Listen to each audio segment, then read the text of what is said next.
The Unsung Hero of Birdsong USA by Brenda Woods, Chapter 4. Mr.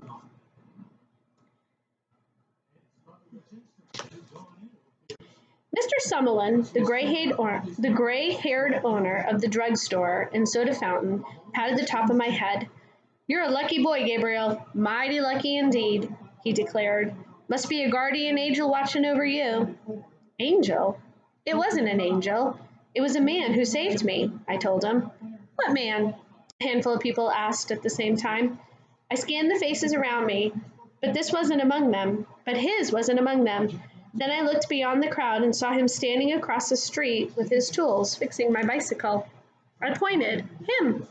He pushed me out of the way just in time. One by one, heads quickly turned, until finally all eyes were on the man who'd likely saved my life. "Merriweather?" Mr. Summerlin asked. "That is his name?" I asked. "Yes, mighty good at fixing things. Does work for me now and then at the store," he replied. "He sure kept you from buying the farm, huh?" the butcher commented. "Yes, sir," I replied. I thought for sure I was a goner. And then, I guess because most people could see I wasn't mangled and others couldn't wait to go wag their tongues about my brush with death, the crowd began to vanish until there were only three left: Mr. Summerlin, Mrs. Babcock, and Miss Felicity Duval, who plays the organ at church and gives piano lessons for a dime out of her house. "I should call your mama and daddy.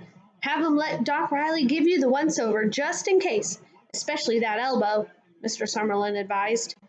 "Please don't do that. I'm fine." I gazed at my new possession. "Please, Mr. Summerlin.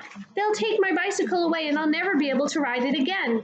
I'll be more careful, I promise. It's my birthday. Please," I begged. Mr. Summerlin sighed. "Just doesn't feel right. Your folks not knowing?" he said, and then he looked at Miss Duval as if seeking her opinion. She reached into her purse, took out a fancy kerchief, and wiped sweat from her forehead before nodding in agreement. Miss Duval then turned to Mrs. Betty Babcock, who said, "Wouldn't surprise me if they already know." As if thinking that Mrs. Babcock was probably right, the three of them snatched look at one another and grinned. "You'll have a lovely Sunday," Miss Duval told Mrs. Babcock and Mr. Summerlin, and then she turned her attention to me. "And Gabriel?" "Yes, ma'am?" Please be more cautious. Might not be anyone there to save you the next time you choose to be careless with your life." "Won't be a next time, Miss Duval," I informed her. "Good to hear. Have a good day," she said, and strutted off in that way she does, heels clicking, head held high. And that was when the man who had saved my life strolled toward us, guiding the bicycle. He and Mr. Summerlin greeted each other politely, but Mrs. Babcock stared off down the street as if the man were invisible, the way some white ladies do when there's a colored man close by. "About good as new as I could get it, young man," he said. I checked it over from end to end. He'd even fixed the light. "Holy mackerel!" I exclaimed. It really is good as new. Thank you, Mr. I'm never too good at remembering names, and with everything that had happened, I'd forgotten his in a flash. "Hunter, Merriweather Hunter," he replied. His short, wiry hair was black, and his skin was dark brown.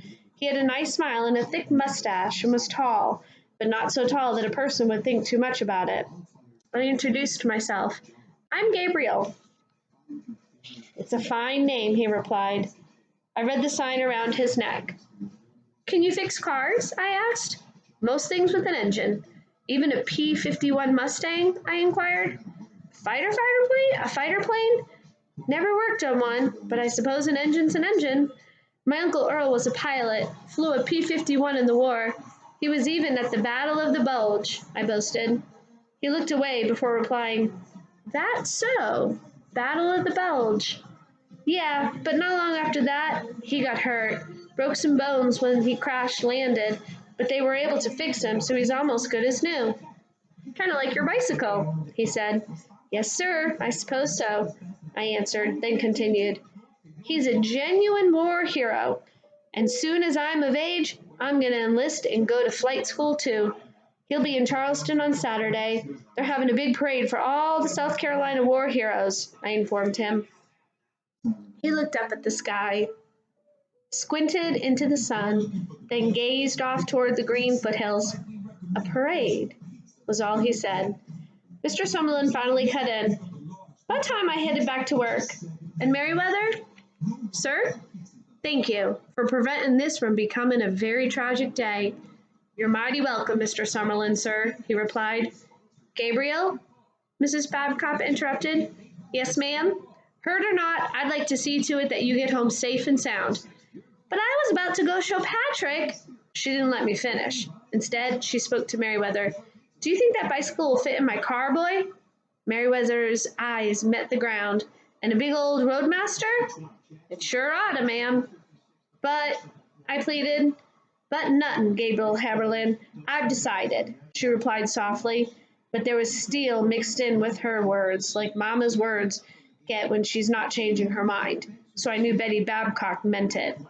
Put that bicycle in the car, she commanded Merriweather. Thank you again, sir, I told him. Welcome, he replied. And just like that, I was sitting next to Betty Babcock while she started the car. I swiveled and peered out the back window. Mr. Merriweather Hunter stood there alone on the sidewalk, frozen like something carved out of a stone, the need work sign still around his neck.